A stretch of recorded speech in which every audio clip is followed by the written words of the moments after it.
Jeffrey Hernandez!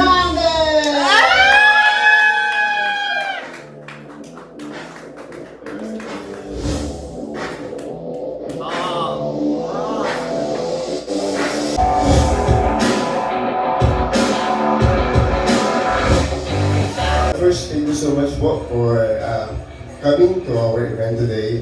Hindi po ito magiging successful kung wala po kayong mga media. So maraming salamat po sa pagmamahal ninyo. And of course, I would like to give thanks to the people behind Master of the World Philippines, especially to Tito James Chu and Arvin and the rest, and to my Royal Prince family. Thank you so much. Of course, to Sir RL, and yeah, my mentor, and Sir Franz, and to the rest. Thank you po.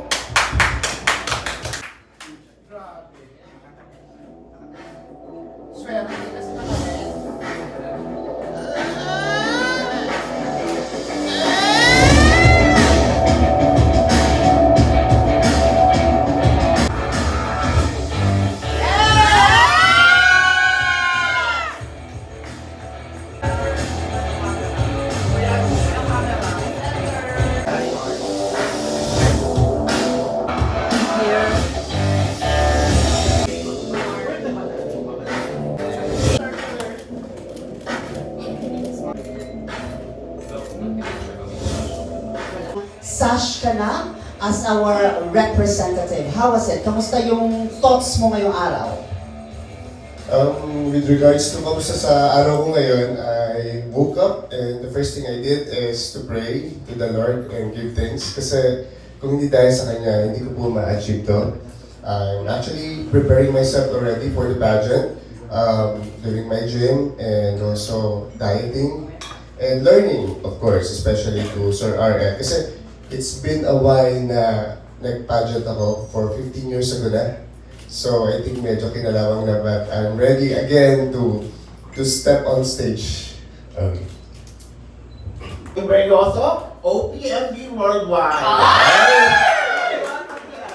Category? 29 to 80. Anyway, Prince Jeffrey, congratulations for being the first time po. Okay, the Master of the World pageant. Okay, I just want to ask, parang tell us more about this pageant and paano ka na-convince na maging representative ng Pilipinas? Thank you for that answer, Sir Nolly. Tama po.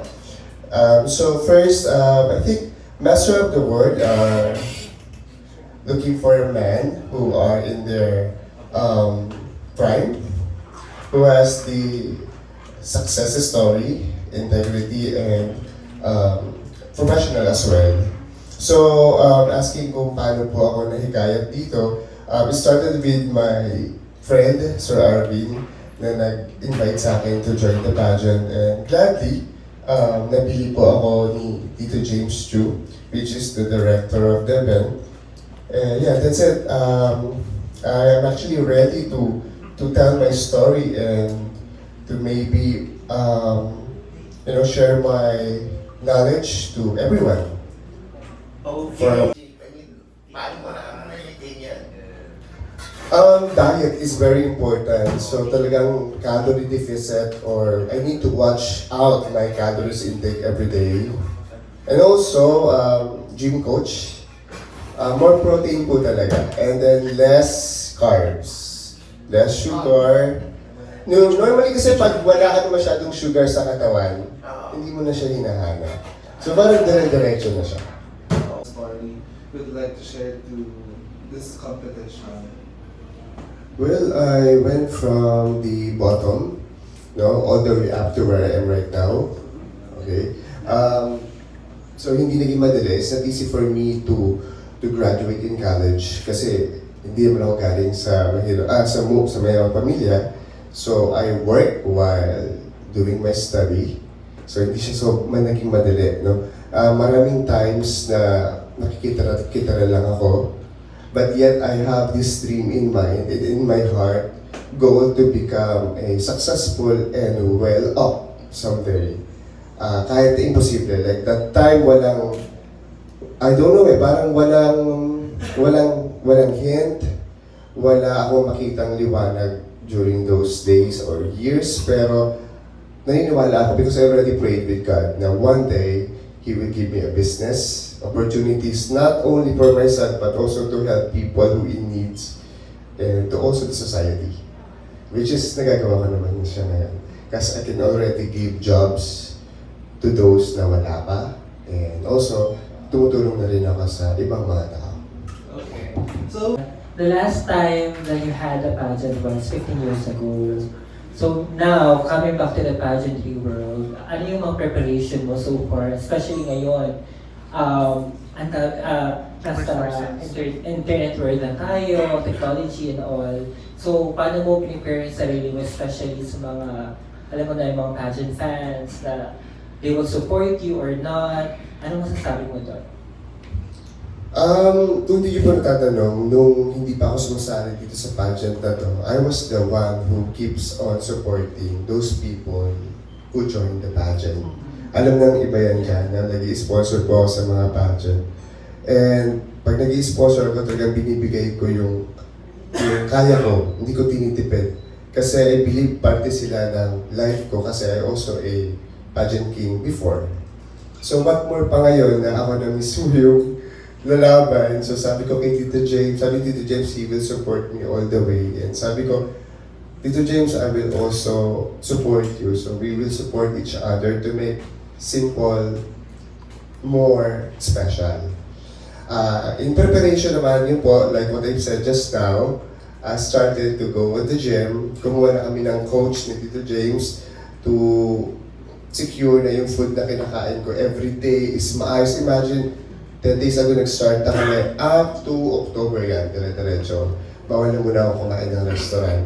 So, more muscles to gain. And what else? We already have some invitations abroad. So maybe we will be traveling. Especially, I think we have also in Thailand very soon.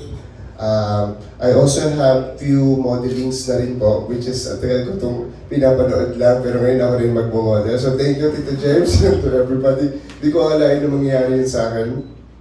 What else pa? TV guesting po, sobrang dami na. So preparation-wise, piniprepare na po yung team for my clothes, more pictorials po. So, yun. And since this... Why should you be the inaugural winner of Masters of the World? Master of the World is a man who has in their prime, who are responsible, trustworthy, independent, successful. So since I went from, I started na hindi mayaman or walang capacity to where I am right now, I think I already mastered that key of success, and I am now ready to tell my story to the people. Thank you.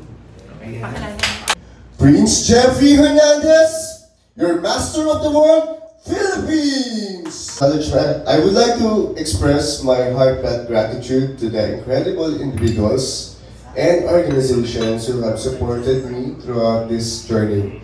First, my family, my wife, my 4 kids, your endless love, encouragement, and belief in me.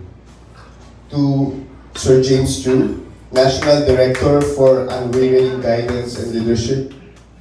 To Sir Arvin Delmo, my manager, for always being there and believing me. Friends, Ivan, our talented media, of course, for capturing and sharing my story so beautifully. RL, my pasarela and Q&A trainer for refining my presence and strengthening my confidence. My designers for creating looks that made me feel my most empowered self. Royal Prince Aesthetic, of course, for helping me look always young and at my best. Royal Prince staff, members, Axie Solil of Axie Culture for the stunning pieces that brought elegance and impact to every stage. Jay Lyson for your creative contribution and support. Quezon City Sports Club for providing an exceptional venue, continued support. All members of the media for sharing my journey and voice with the world. Thank you all for being part of this journey. Salamat po sa pagpunta.